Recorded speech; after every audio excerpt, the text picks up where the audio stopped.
Afternoon. The Supreme Court en banc, during its session today, February 25, 2025, acted on the following matters. In the case of Sara Duterte versus House of Representatives et al., Vice President Duterte filed a petition for certiorari and prohibition with a prayer for a temporary restraining order, or TRO, seeking to nullify the fourth impeachment complaint against her. She claims the impeachment complaint violated Article 11, Section 3, Paragraph 5 of the Constitution, which states that no impeachment proceedings shall be initiated against the same official more than once within a period of 1 year. The court required the House of Representatives, its Secretary General Reginald Velasco, and the Senate to comment on the petition within a non-extendable period of 10 days from notice. Forthwith, sige na, nandun na tayo. Ang problema mo, wala ng sesyon eh. Hindi po kami pwede mag-convene ng walang sesyon. Normal na recess ito, may eleksyon. At ang sabi sa Constitution, shall forthwith convene, which means right away, kailangang mag-convene, no? Sa aming pananaw, Ma'am Ami, even without the special session, they can convene anytime as an impeachment court, even during recess, because that is the meaning of forthwith in the wording of the Constitution.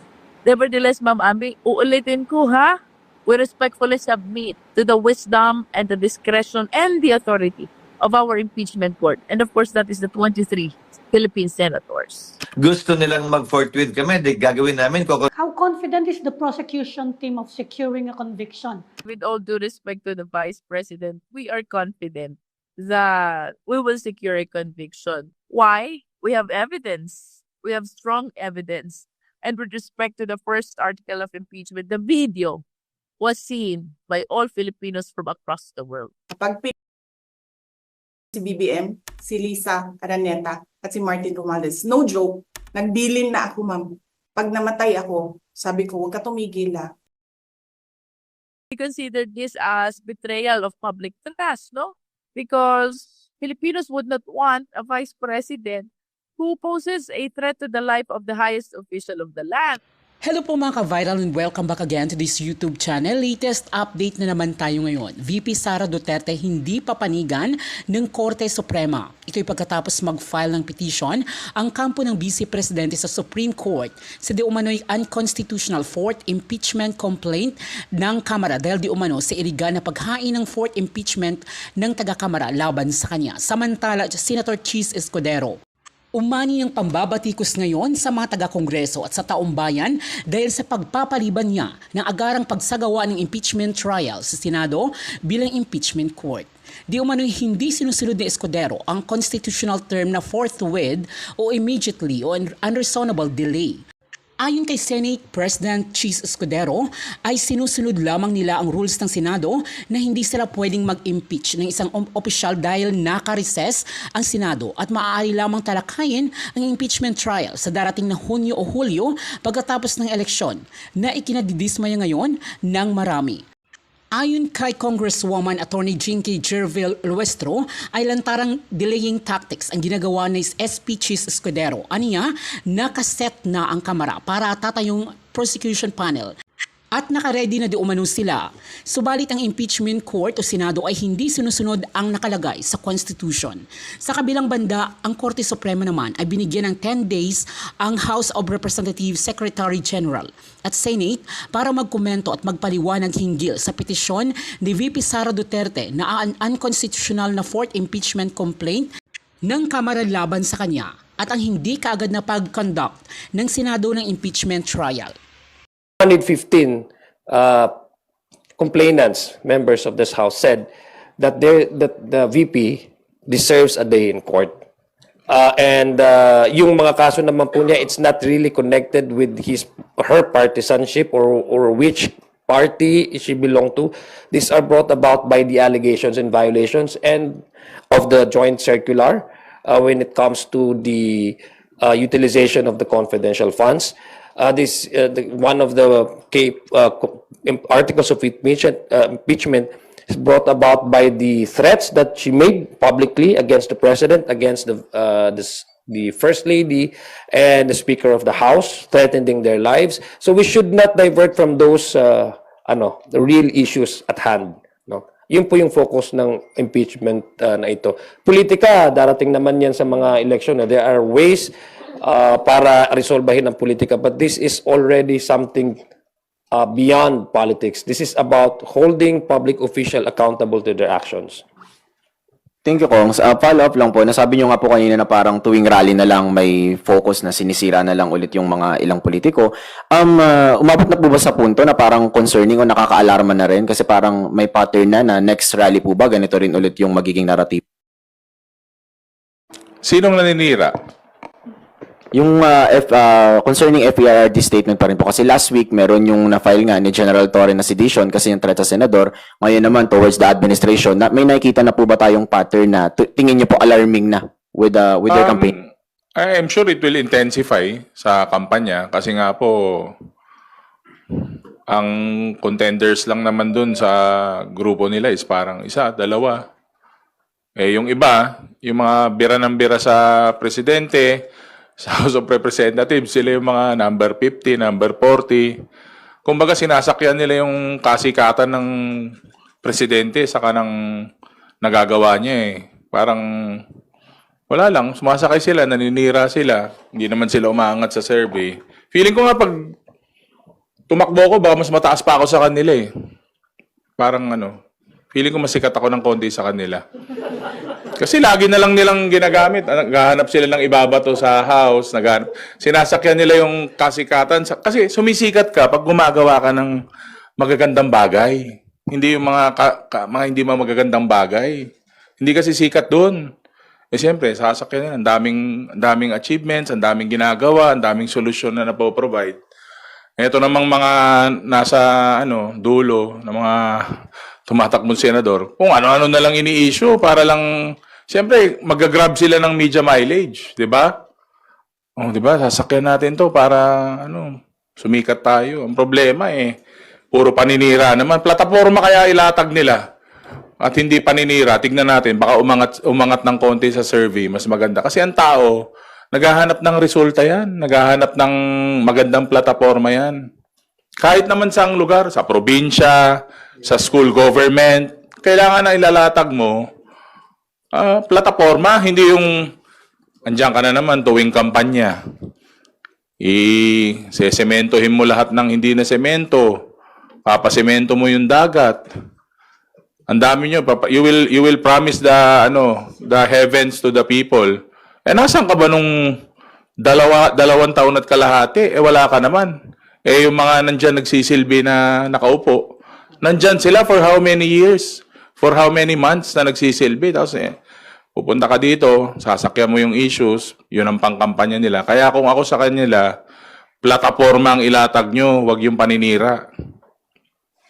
Thank you, Kong. Last from my end na lang po.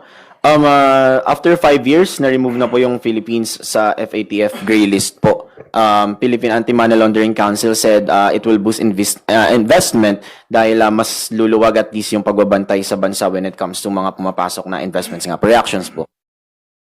Ito, i-connect ko lang sa sinabi ni Kong Ernix kanina that the President is busy defending the nation, protecting and preserving our national territorial sovereignty. No? Apart from that, this administration is also busy trying to address yung credit standing ng Philippines, kung ano yung image ng Philippines internationally. That's one of the indication that this administration means business. Because natanggal na tayo sa gray list area. Ano yung gray list, 'di ba? Ng anti-money law. So it only shows na yung trust ng international community ay bumabalik sa seryoso at magandang patakbo ng bureaucrasya ng administrasyon na ito. Hindi yan nanggagaling sa mga political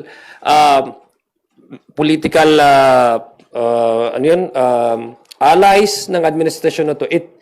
This news comes from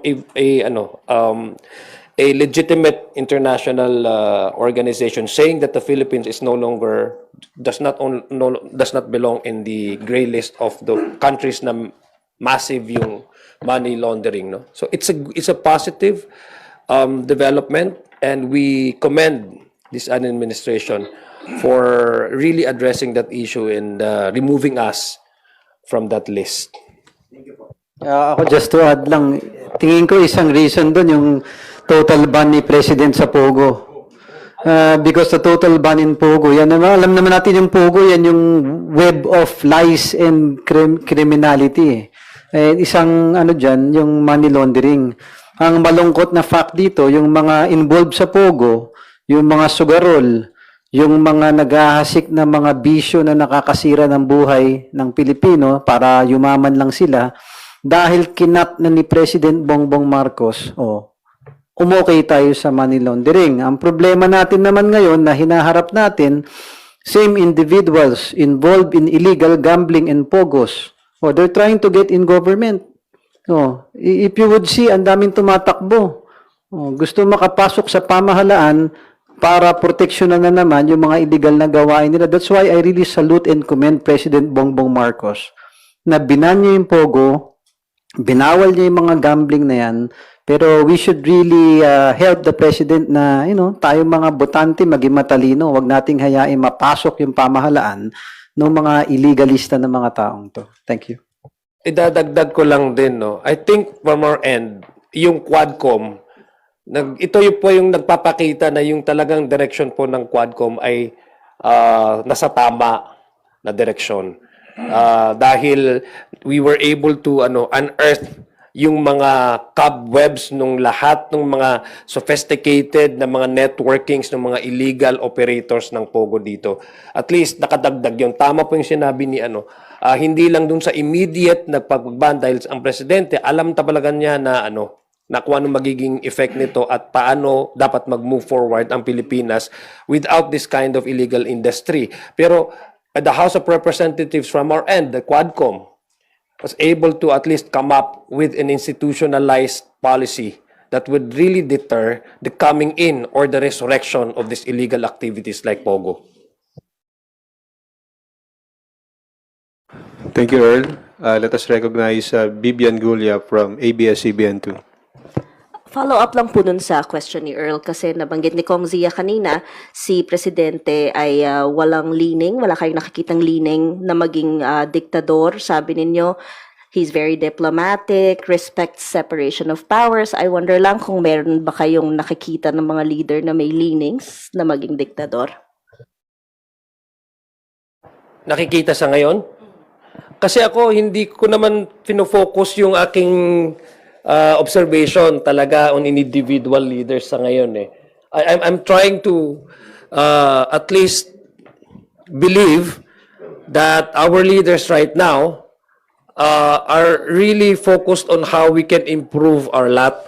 But there are certain, since nagkakaroon election kasi tapunan ito ng political propaganda. Oo.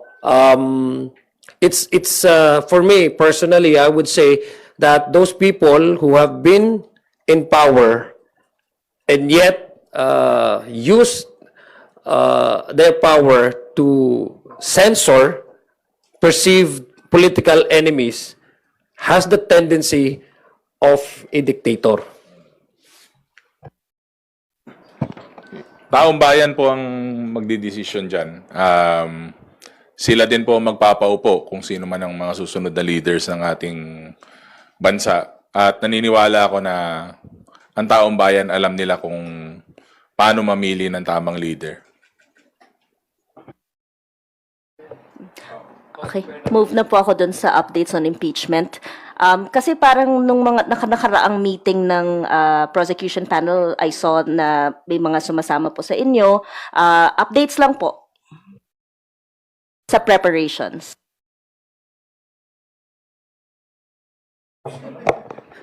Yes, yung prosecution panel, actually we're not part of the prosecution panel, but as far as we know, they are doing their best in preparation for the upcoming trial sa Senate. At the end of the day, I'm sure both parties are preparing. So, yung impeachment trial kasi sa Senate, it's a good opportunity na marinig yung dalawang panig eh. So I think it's the most democratic process we can go for. That's why both parties should really be prepared. And I think they're doing that. Thank you. Yan. Hindi ko po alam kung anong mangyayari dahil hindi pa nangyayari yan noon. At mayroong nagsasabi na continuing body yung Senate, mayroon naman nagsasabi lahat na items na hindi matapos sa 19th Congress ay hindi mo pwedeng ilipat sa 20th Congress. Kaya ako po, ang aking solusyon, tumawag lang ngayon ng special session para maumpisahan ang pag-release ng impeachment complaint at matatapos bago mag-fire ang termino ng 19th Congress. So kasama po ito doon sa mga kailangang linawin ng mga senador kung sakaling umabot pa ng ganong punto, ano sir? Gulo eh. Again, So kasama po ito doon sa kailangang iklaro doon sa guidelines sakaling mangyari na maiba nga yung mga members ng mga senado. Hindi po madadala sa guidelines yan dahil sa yan po ay it's a fact that there will be may mga bagong halal na senador, may mga senador na matatapos ang termino. Kaya kahapon po sa isang forum hindi mo po iba-iba po ang opinion kung ano mangyayari pag hindi natapos sa 19th Congress ang pag-release ng impeachment complaint. Wala pong decision ang Korte Suprema dyan. Oo. So kumbaga ang tinutukoy ni Senator Frank Maricel is that to avoid that conundrum ng legal question dito sa 20th Congress continuation ng trial, ngayon pa lang 19th Congress tapusin na. Tama po. Yan po ang aking payo.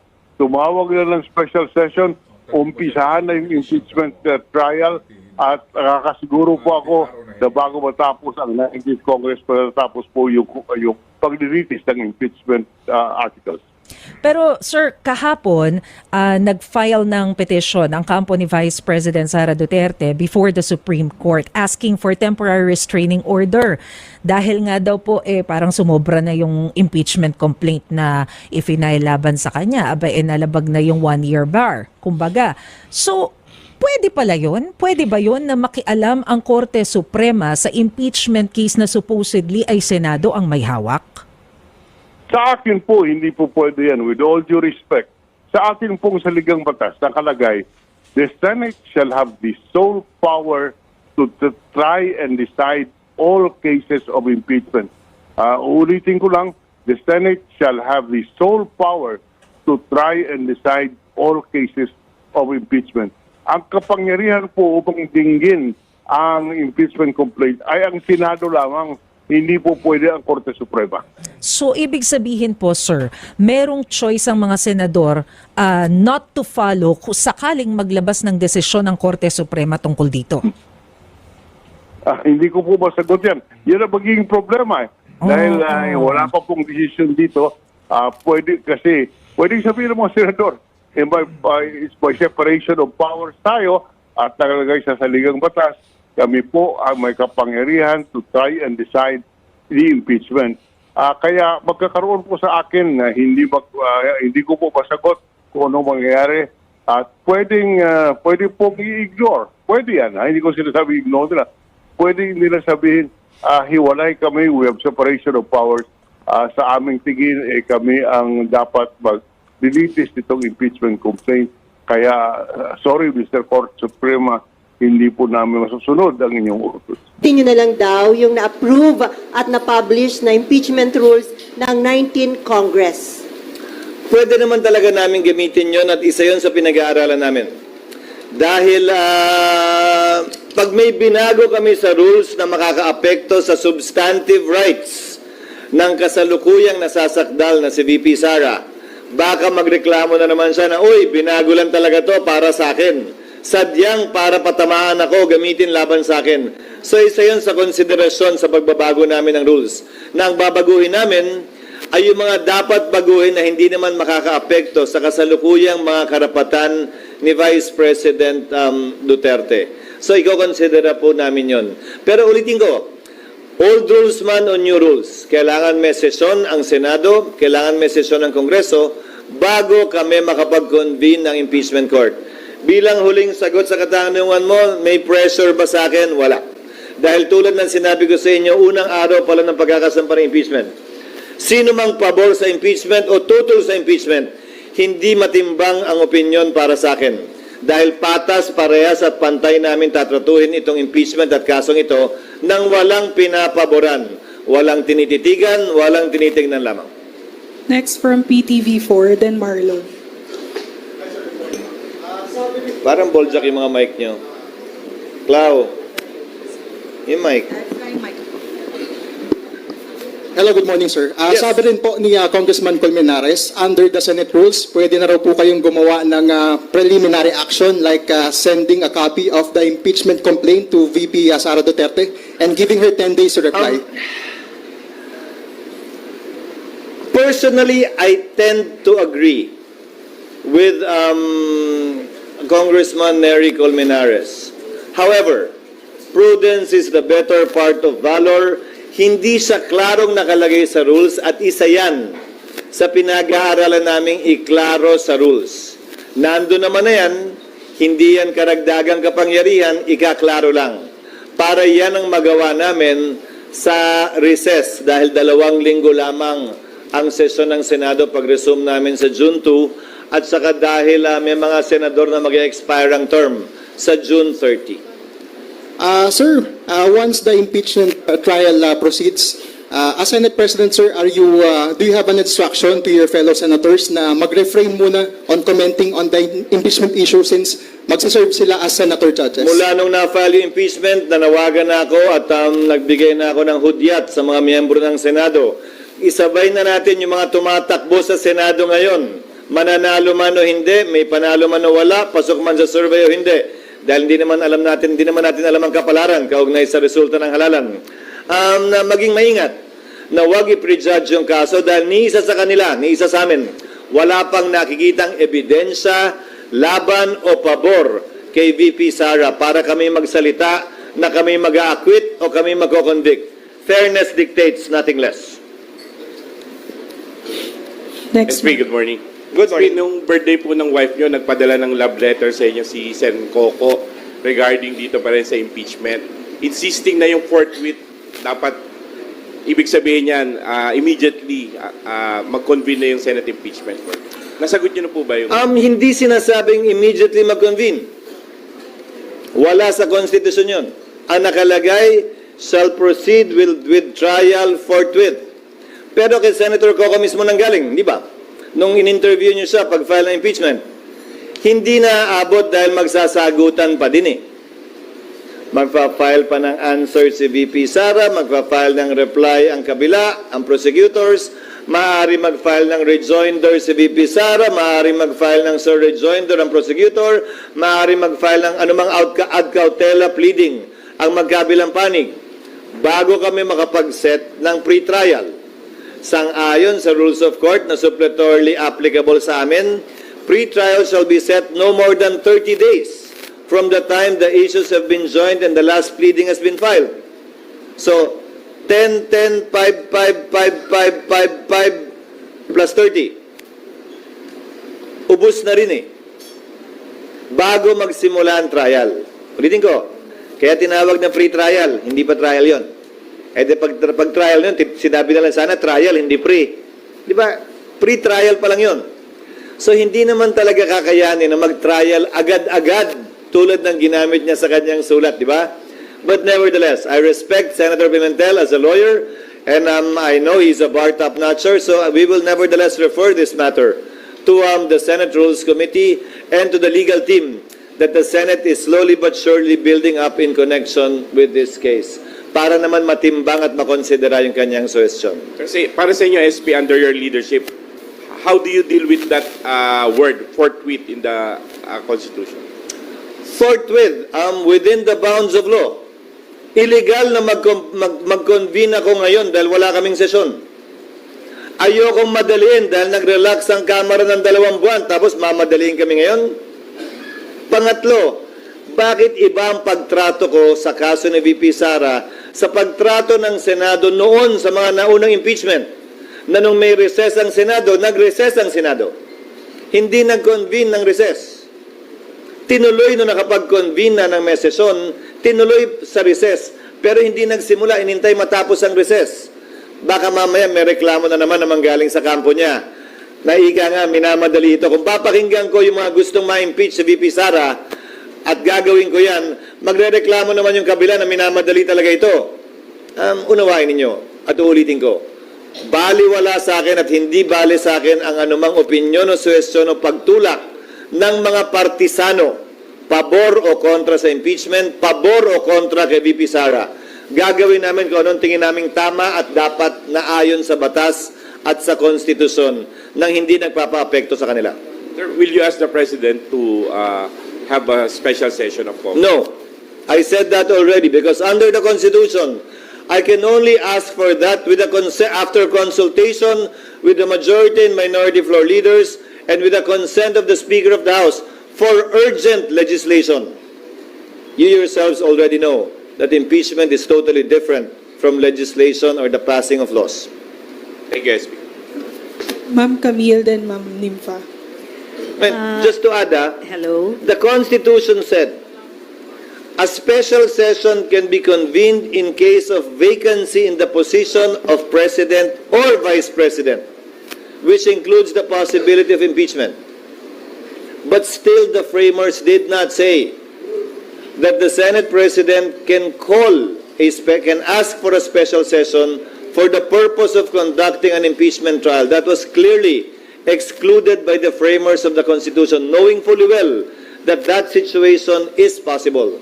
So you have to understand, when I'm strictly following the Constitution, it's only for urgent legislation that I can request for a special session. Ma'am Camille. SP, do you foresee a legal challenge if the Senate does not take any action before? Yes, posible po. Pero ayoko maghamon at ayoko i-assume. Kung mangyayari man yan, tatayo muli ang Solzen bilang abogado ng Senado. Pero may tanong ako.